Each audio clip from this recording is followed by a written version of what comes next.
নমস্কার বন্ধুরা, আমি সোমা গোপালের হেসেলে আপনাদের সবাইকে স্বাগত। আজকে দুর্দান্ত সাথে ধোকার ডালনা রেসিপি আপনাদের সাথে শেয়ার করব। ধোকার ডালনা তৈরি করলেই অনেকে কিন্তু বাইরে থেকে ওই রেডিমেড মিক্স এনে তৈরি করে, কেননা ধোকা নাকি বানানো খুব ঝামেলা। তাই আজকে আমি একদম ইজি করে বানিয়েছি, আশা করছি আপনাদের সববার খুব কাজে লাগবে। তাই চলুন সময় নষ্ট না করে রান্নাটা করে ফেলি। আজকে এই অনুষ্ঠান বাড়ির স্বাদে ধোকার ডালনাটা তৈরি করার জন্য আমি এখানে 1 বাটি পরিমাণ ছোলার ডাল নিয়ে নিয়েছি, আর এই ডালটাকে সারা রাত জলে ভিজিয়ে রেখেছিলাম।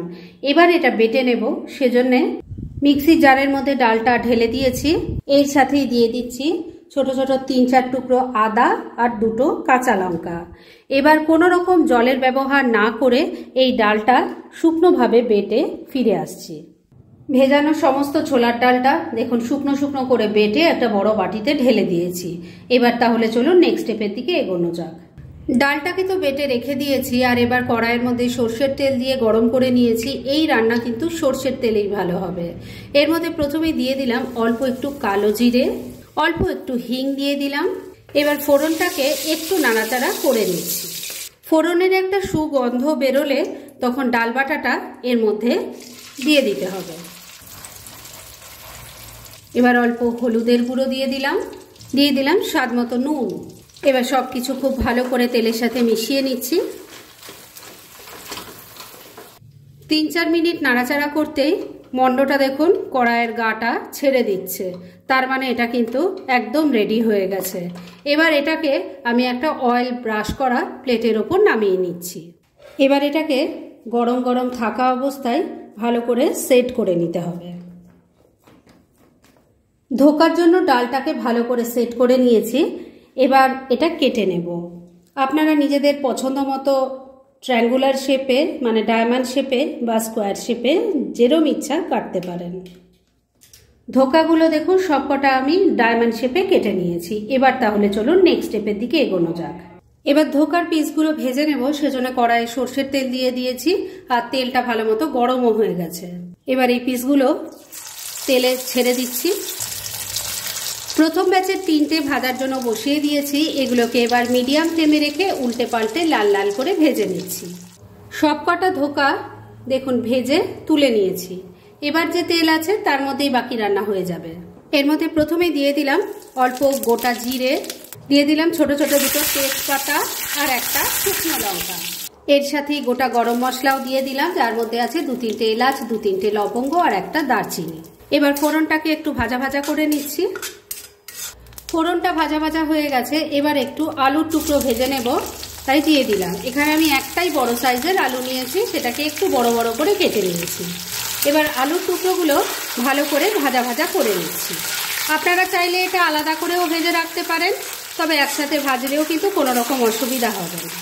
আলুটা ভালো করে ভাজা ভাজা হয়ে গেছে। এবার এর মধ্যে কিছু মশলা দেব। প্রথমে দিয়ে দিচ্ছি আদা, টমেটো আর কাঁচা লঙ্কার পেস্ট।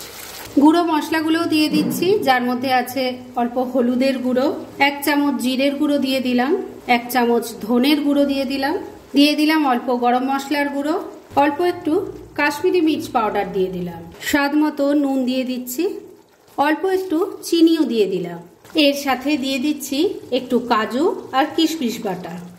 এবার সবকিছু খুব ভালো করে মিশিয়ে মশলাটাকে খুব ভালো করে কষিয়ে নিতে হবে।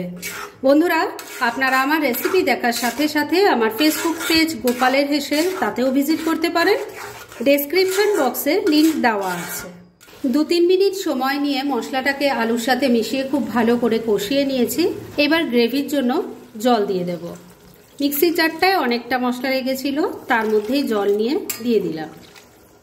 ভালো করে মিশিয়ে নিচ্ছি।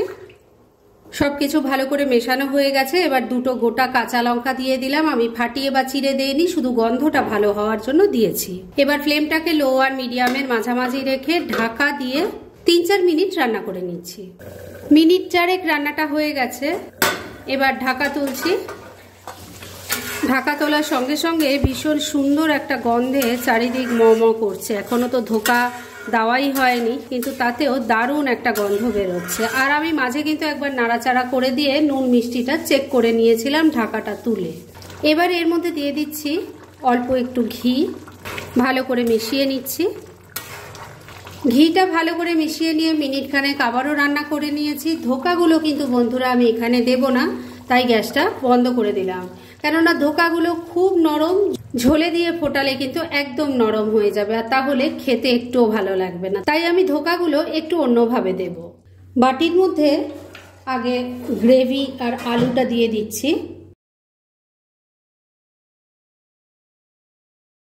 এবার ধোকাগুলো দিয়ে দিচ্ছি।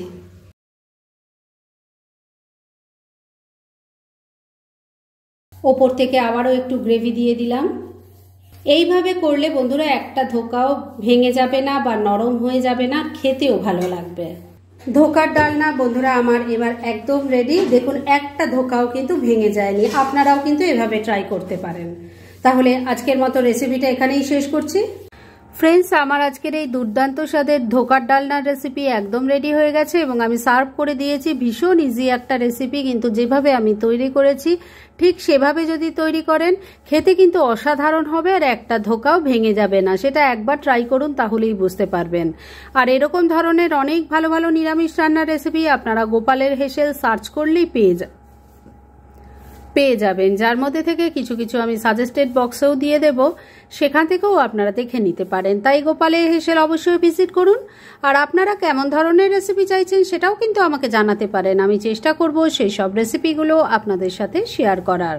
আর আমার আজকের এই রেসিপি যদি আপনাদের ভালো লাগে আর ইউজফুল বলে মনে হয়, তাহলে যারা এখনো আমার চ্যানেলটাকে সাবস্ক্রাইব করেননি তারা প্লিজ সাবস্ক্রাইব করুন। তাহলে আজকের মতো এখানেই শেষ করছি। পরদিন আবার এরকমই কোনো ভালো রেসিপি নিয়ে চলে আসব। আপনারা সবাই খুব ভালো থাকুন, সুস্থ থাকুন।